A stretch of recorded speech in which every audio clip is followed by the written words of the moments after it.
आज से नहीं, शुरुआत से ही हो रहा है ईवीएम का विरोध। कोर्ट सुना चुकी है फैसला। जब पहली बार ईवीएम आई थी तब हुआ था विरोध, चला था लंबा केस।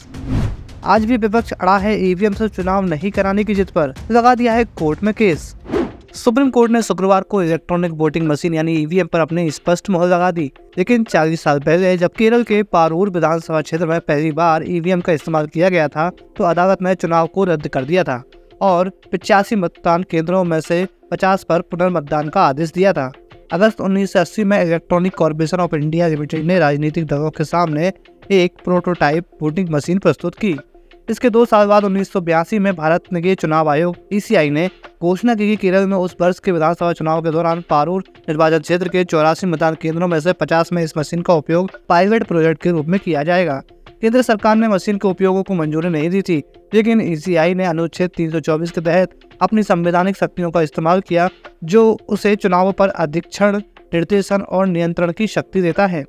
20 मई 1982 को घोषित परिणाम में शिवन पिल्लई ने अमवत चाको जोस को 123 वोटों से हराया। पिल्लई को 30,450 वोट मिले, जिनमें से 19,182 वोटिंग मशीनों का उपयोग करके डाले गए। चाको जोस ने परिणाम को ट्रायल कोर्ट में चुनौती दी और कोर्ट ने मशीनों के माध्यम से मतदान की वैधता और चुनाव परिणाम को बरकरार रखा। इसके बाद जोस सुप्रीम कोर्ट चले गए और वहां अपील की। उच्चतम न्यायालय में जस्टिस मुर्तजा फजल अली, अप्पाजी वरदराजन और रंगनाथ मिश्रा के बेंच ने मामले की सुनवाई की। सुप्रीम कोर्ट में सुनवाई के दौरान चुनाव आयोग ने तर्क दिया कि अनुच्छेद 324 के तहत उसकी शक्तियां संसद के किसी भी अधिनियम के स्थान ले लेंगी और यदि कानून और ECI की शक्तियों के बीच टकराव होता है तो कानून आयोग के अधीन हो जाएगा। इस दलील के जवाब में न्यायमूर्ति फजल अली ने लिखा, यह बहुत ही आकर्षक तर्क है, लेकिन बारीकी से जांच करने और गहन विचार विमर्श करने पर यह 324 के दायरे में नहीं आता और उससे असंबद्ध है। ECI ने जनप्रतिनिधित्व अधिनियम 1951 की धारा 59 और चुनाव आचरण नियम 1961 के नियम 49 का भी हवाला दिया।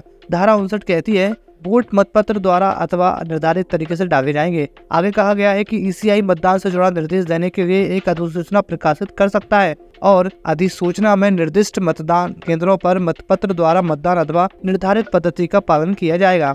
हालांकि सुप्रीम कोर्ट ने सुनवाई के दौरान मतदान के लिए निर्धारित पद्धति की व्यवस्था करते हुए कहा कि इससे आशय मतपत्र का उपयोग करना था, न कि वोटिंग मशीनों का। अदालत ने यह भी माना कि मतपत्र शब्द के सख्त अर्थ में वोटिंग मशीनों के माध्यम से मतदान शामिल नहीं होगा। अदालत ने कहा कि यदि यांत्रिक प्रक्रिया अपनाई जाती है तो मतदाताओं को पूर्ण और उचित प्रशिक्षण देना होगा, जिसमें काफी समय लगेगा। इसके करीब 1 दशक बाद मध्य प्रदेश, राजस्थान और दिल्ली की 16 विधानसभा सीटों पर EVM का इस्तेमाल किया गया। फिर साल 1999 में 46 लोकसभा सीटों पर भी EVM के जरिए वोटिंग हुई। 2001 में तमिलनाडु, केरल, पांडुचेरी, पश्चिम बंगाल में राज्य चुनावी पूरी तरह से EVM का उपयोग करके किए गए।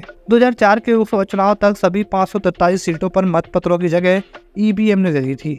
तब से सभी चुनाव में EVM का इस्तेमाल हो रहा है।